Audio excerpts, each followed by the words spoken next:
setting sun cast long shadows across the desert, the Superstition Mountains glowing a fiery red in the distance. I adjusted the last strand of Christmas lights on my front porch, a modest attempt to bring some cheer to my small house on the edge of Apache Junction. The air was cool, a welcome reprieve from the summer heat that never felt too far away, even in December. I stepped back to admire my handiwork, hands on my hips. The lights flickered to life, a warm glow against the fading twilight. It wasn't much, but it was home. Just as I was about to head inside, a movement caught my eye out in the desert.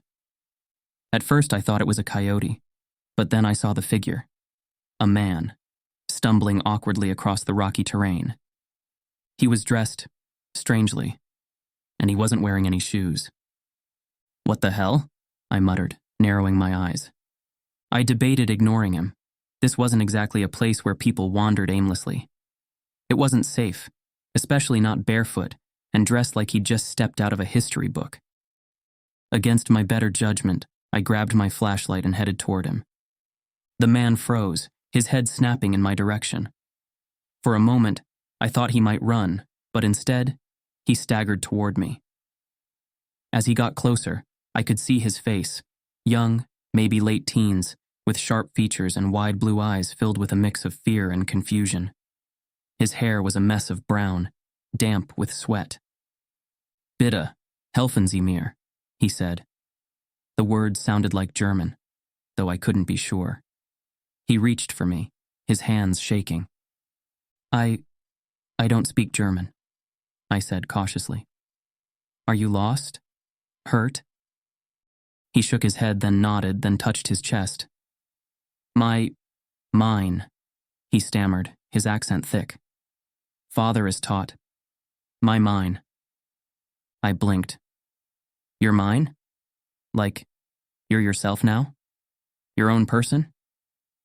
He didn't respond, just looked at me with pleading eyes, his hand still pressed to his chest. I sighed, running a hand through my hair. I could barely afford to take care of myself, let alone some lost, possibly delusional stranger. But I couldn't just leave him out here. "Okay, come on," I said, gesturing toward my house. "Let's get you inside before you freeze to death." He hesitated, then nodded, following me with halting steps. His bare feet crunched over the gravel, and I winced. I'd have to find him some shoes. As we reached my porch, he paused, staring wide-eyed at the glowing Christmas lights. A small smile flickered across his face, and for a moment, he looked like a kid seeing snow for the first time. "It's just lights," I said, opening the door. "Come on." He stepped inside cautiously, his gaze darting around like he'd never seen a house before, which, given his appearance, didn't seem entirely impossible. I pulled a chair out for him at the small kitchen table, and he sank into it gratefully. "So what's your name?" I asked, grabbing a bottle of water from the fridge and setting it in front of him. He looked at me, then pointed to himself. "Maximilian Wagner," he said. "Maximilian, huh? Fancy." I smirked, sitting across from him. "I'm Richard." "Richard," he repeated carefully, then offered a tentative smile. I leaned back in my chair, studying him. Whoever this guy was, he had a story. I just wasn't sure I was ready to hear it. Maximilian's presence in my house was like a misplaced puzzle piece. Nothing about him fit. And yet there he was, sitting at my kitchen table with wide eyes and a nervous energy that felt contagious. He clutched the bottle of water like it was some kind of precious artifact, taking small sips as if unsure whether it was meant for him. I leaned against the counter, arms crossed. "So, Max," I began, trying to sound casual. "What's your deal? You lost or something?" He blinked at me, clearly not understanding the question. His brow furrowed, and he tilted his head. He repeated, his accent thick. I sighed, scrubbing a hand over my face. This was going to be harder than I thought. "Okay. Let's start simple. Where are you from?" His face lit up with recognition. "Bayern," he said proudly, then added, "Bavaria." I raised an eyebrow. "Bavaria?" That explained the German, but it didn't explain why he was wandering barefoot in the Arizona desert wearing clothes straight out of a museum exhibit. Right, I said. And what are you doing here? Maximilian's smile faltered. He set the water bottle down and gestured vaguely toward the window. Storm, he said, then mimicked the motion of lightning with his hands. Licht. Light. Boom. He clapped his hands together for emphasis. I squinted at him, trying to piece it together.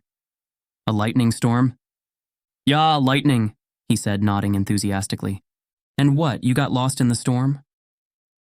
He hesitated, then shook his head. Not lost. Here. He pointed to the floor, then to himself, and finally added, now. I stared at him, trying to make sense of what he was saying. Wait, are you trying to tell me the storm brought you here? Like, here? Here? Yeah, he said again, his expression earnest. He pointed to himself and said, Maximilian, then gestured to the room around us. Now. Not. He made a sweeping motion with his hands and said something in German that I didn't understand. I rubbed my temples. Okay, sure. The storm brought you here. Why not? I muttered, more to myself than to him. Maximilian's expression shifted, concern creeping into his features. You not believe? He asked carefully, his English halting but clear enough. It's not that, I said, though it absolutely was that. It's just a lot. You show up out of nowhere, talking about storms and lightning and time travel or whatever this is supposed to be. It's a lot to take in. He didn't respond, just looked down at his hands, his shoulders slumping. Guilt pricked at me. The guy looked like he'd been through hell, and here I was grilling him like he'd done something wrong. Look, I said, I'm not saying I don't believe you, I don't know what to think yet, okay?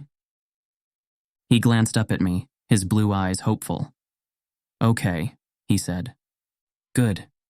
Now let's figure out what to do with you, I said, turning to the fridge. I didn't have much, but I could at least feed him. You hungry? His face lit up again. Yeah, hungry.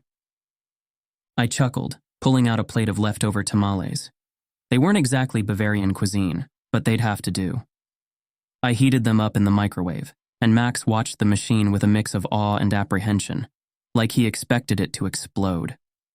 When I set the plate in front of him, he hesitated for only a moment before digging in with gusto. Gut, he said between bites, nodding appreciatively. Glad you like it, I said, sitting back down. I watched him eat, my mind racing. Whoever Maximilian Wagner was, he wasn't just some random drifter. And if there was even a chance he was telling the truth, well, I'd figure that out later.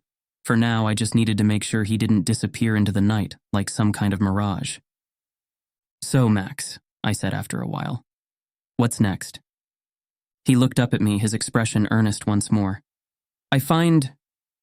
He struggled for the words, then pointed to his chest. Mine. I raised an eyebrow. You're you? No. Mine, he said. Father is taught. Mine. I sighed. This was going to be a long night. By morning, Maximilian seemed a little more settled, though he still flinched every time my phone buzzed or the refrigerator hummed to life. He'd spent the night on my couch, and when I checked on him after waking up, he was sitting cross-legged with a blanket draped over his shoulders, staring at the Christmas lights I hadn't bothered to turn off. The way they reflected in his wide blue eyes made him look like a kid seeing magic for the first time. Hey, I said, startling him. He sat up straighter, clutching the blanket. Did you sleep okay? He hesitated, then nodded. Yeah. Good. Good, I echoed. I pointed to the kitchen. Coffee? He looked confused. Caffee? He repeated, the word rolling off his tongue in a way that made it sound fancier than it was. Yeah, coffee. Come on, I said, heading into the kitchen. Maximilian followed cautiously, still wrapped in the blanket. As I brewed a pot, I noticed him eyeing the machine like it might bite him. When the coffee started dripping, He leaned in closer, sniffing the air. "What is this?" he asked, his accent thick. "Coffee," I said again, pouring a mug and handing it to him. He cradled it like it was something precious, then took a tentative sip. His eyes widened, and he made a hard swallow deep in his throat. "No gut," he declared. "Tastes terrible." "Yeah, I think it's supposed to," I said with a smile. "So, here's the plan. We're going to get you some clothes, and maybe figure out what the hell is going on with you. Sound good?" He frowned, clearly not understanding all the words, but he nodded anyway. "Clothes?" I tugged at my t-shirt. "You need these and shoes." I pointed at his feet.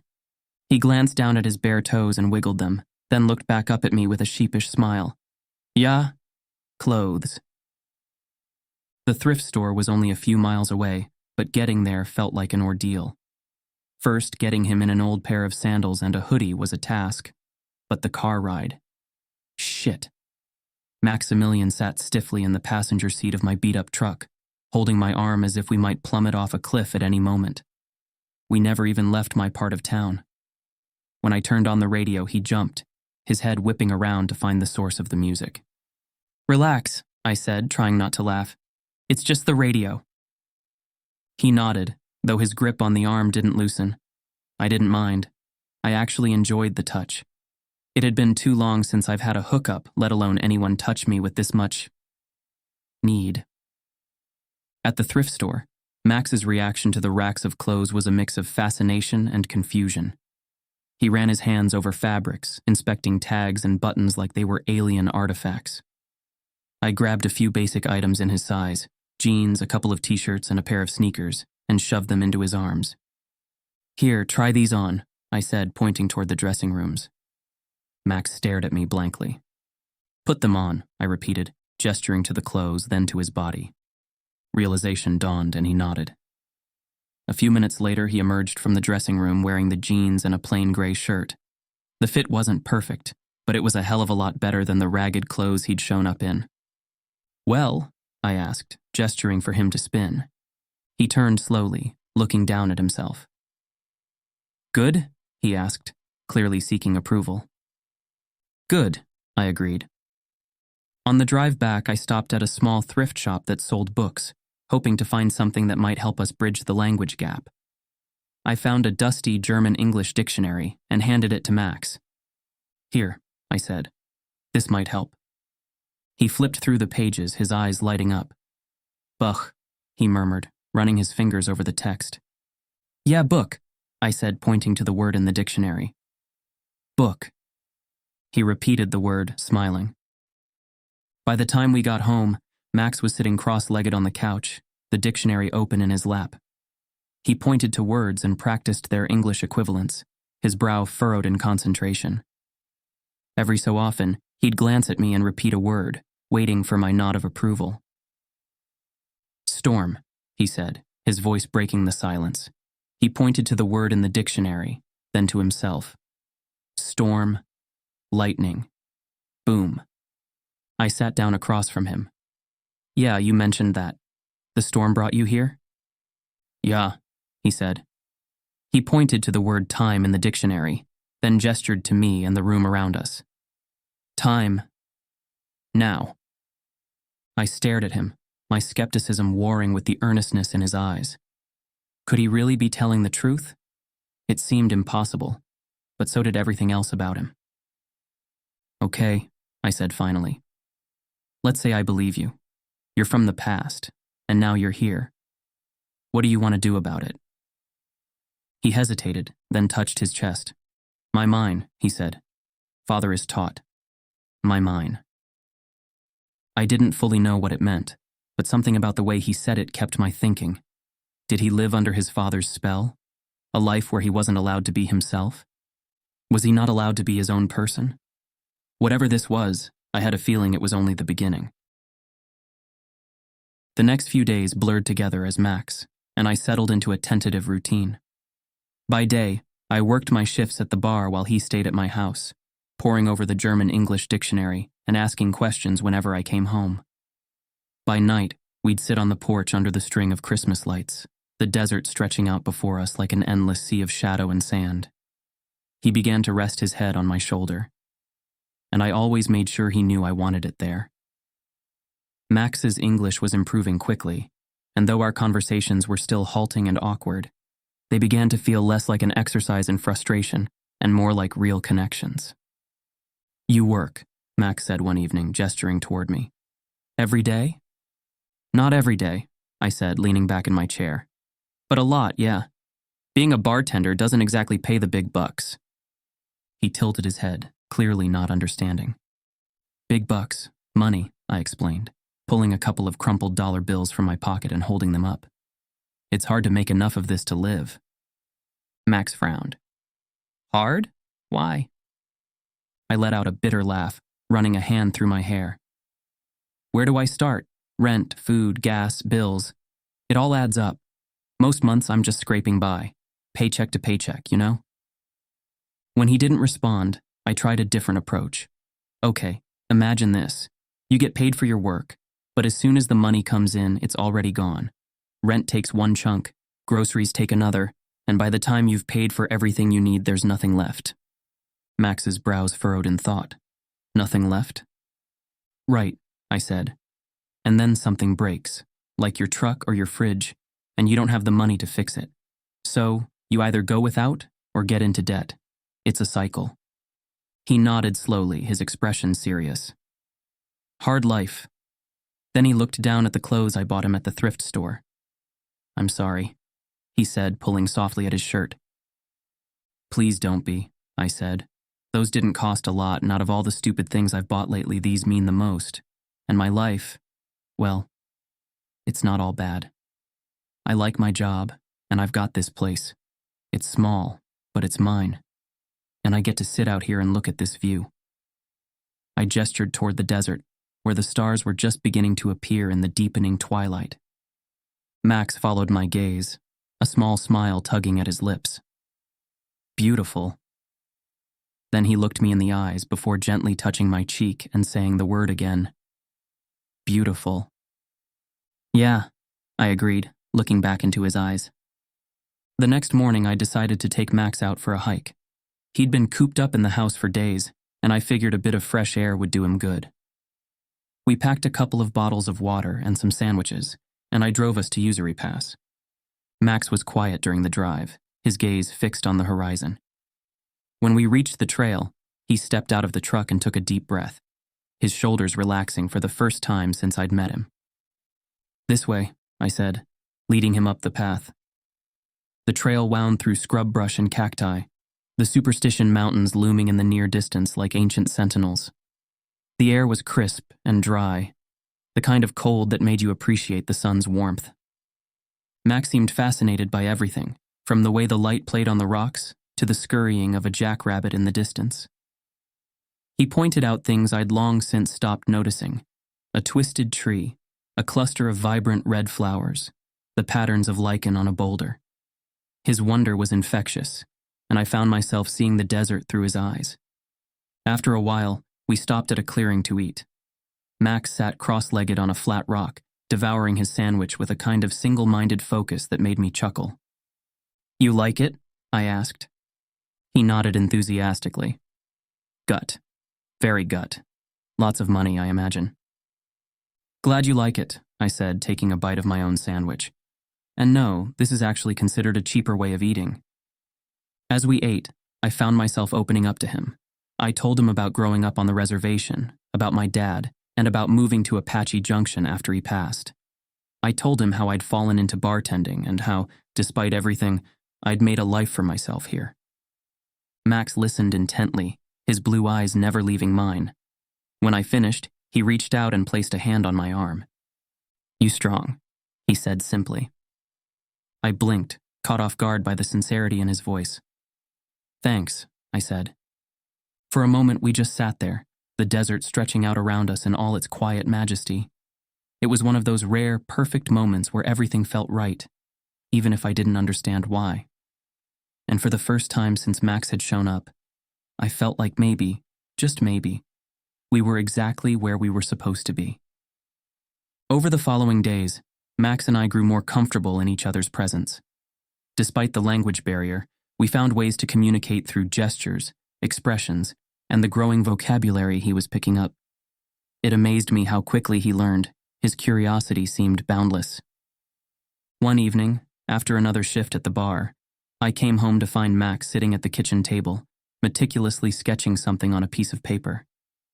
He didn't notice me at first, his focus so intense that I hesitated to disturb him. "What's that?" I asked finally, setting my bag down. Max looked up startled, then smiled. "Map," he said, pointing to the paper. The lines were rough, but I could make out mountains, a river, and what looked like pathways leading through the desert. "A map of what?" I asked, leaning over to get a better look. He hesitated, then pointed out the mountains on the page. "There," he said, tapping the crude outline that clearly represented the superstitions. "I remember. Walk, walk, here." He pointed to another spot on the map, his expression pensive. "Is this something you're trying to find?" I asked. Max nodded slowly, his gaze fixed on the map. "Important," he said. "For me." I didn't press him further, though my curiosity burned. Instead, I made us both some tea and joined him at the table. We sat in companionable silence, the warm glow of the kitchen light casting soft shadows across the room.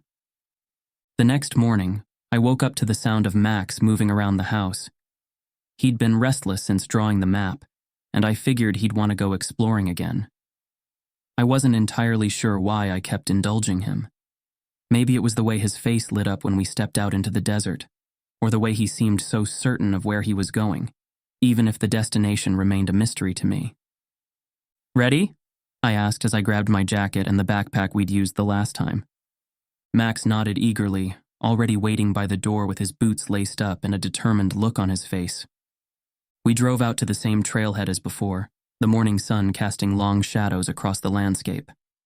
This time, Max seemed more confident, leading the way without hesitation. I followed close behind, my curiosity growing with each step. As we walked, Max started talking more, pointing out landmarks and describing them in his mix of German and broken English.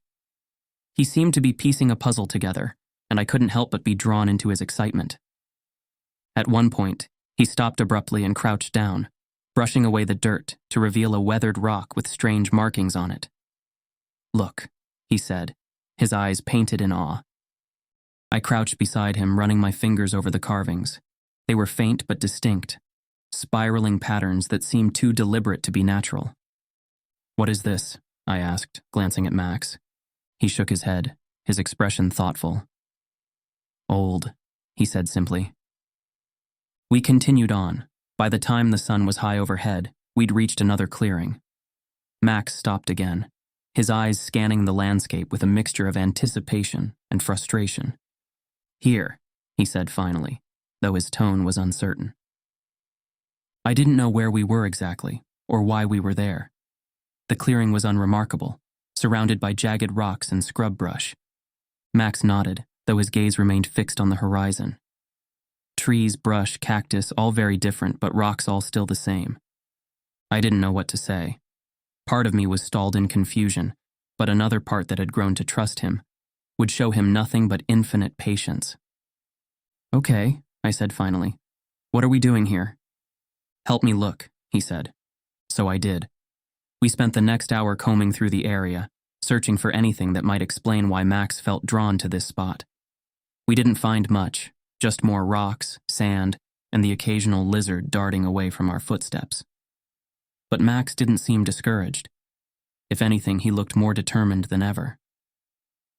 As the sun began to set, painting the sky in beauty, we sat down on a pair of rocks to rest. Max pulled out the map he'd drawn, studying it with a furrowed brow. "Tomorrow," he said finally, looking at me. "We try again. Now it's too dark and we need to return." I nodded, exhaustion tugging at me but unable to dampen the strange sense of purpose I felt when looking at him. "Yeah, okay," I said, smiling faintly. "Tomorrow." The next day dawned cool and bright, the air crisp with the promise of something new. Max was already awake when I stumbled into the kitchen, coffee still a distant hope in my bleary mind. He stood by the window, gazing out at the mountains, his map clutched tightly in one hand. "Today?" he said. His voice caught me off guard. I nodded, too tired to question him. We packed our gear and drove out to the trailhead one last time. I wished I could give him all of my time, but this would have to be it. Max seemed more focused than ever, his steps sure and steady, as he led me past all the same areas we found the day before. By midday, we reached a narrow canyon. Max paused at the entrance, his eyes scanning the towering walls of stone, as though searching for something only he could see. "Here," he said finally. "We go here." I followed him into the canyon, the air growing cooler and the shadows deeper with each step. The silence was almost oppressive, broken only by the sound of our footsteps crunching against the gravel. I wanted to ask him where we were going, but something about the moment felt too sacred to disturb. Finally, Max stopped in front of a smooth wall of rock. He reached out, his fingers tracing a faint carving that I hadn't noticed. It was similar to the markings we'd found the day before, but more intricate, almost like a map in itself. "Father," Max said, his face tight with emotion. He turned to me, his blue eyes shining with unshed tears. "Father was here. No more." "I'm sorry," I said. Max nodded, his hand pressing firmly against the wall. After a moment, he stepped back and pointed to a crevice near the base of the rock. "There." Together, we cleared away the loose vines and debris, revealing a narrow opening. Max squeezed through first, his excitement palpable. I hesitated for a moment, the weight of the moment pressing down on me, before following him inside. Was I really following this crazy time-traveling Bavarian through the opening of a dark cave? The air was cool and damp, the faint scent of earth and stone surrounding us. As my eyes adjusted to the dim light, I saw it. A cavern glittering with veins of gold running through the walls. Stalagmites and stalactites framed the space, and the faint glint of treasure spilled out from the shadows. It was overwhelming, almost surreal. Everywhere I pointed, my flashlight sparkled thousands upon thousands of dollars. Millions. A few 100 million. "This," I breathed, unable to find the words. "This is the lost Dutchman mine." Max turned to me, his expression a mix of triumph and wonder. "Our mine," he said. "My father's. And now ours." Back at the house that evening, we sat on the porch under the Christmas lights, the desert stretching out before us in peaceful silence. Max had been quiet since our discovery, his thoughts clearly elsewhere. I didn't push him, content to sit beside him and share the stillness.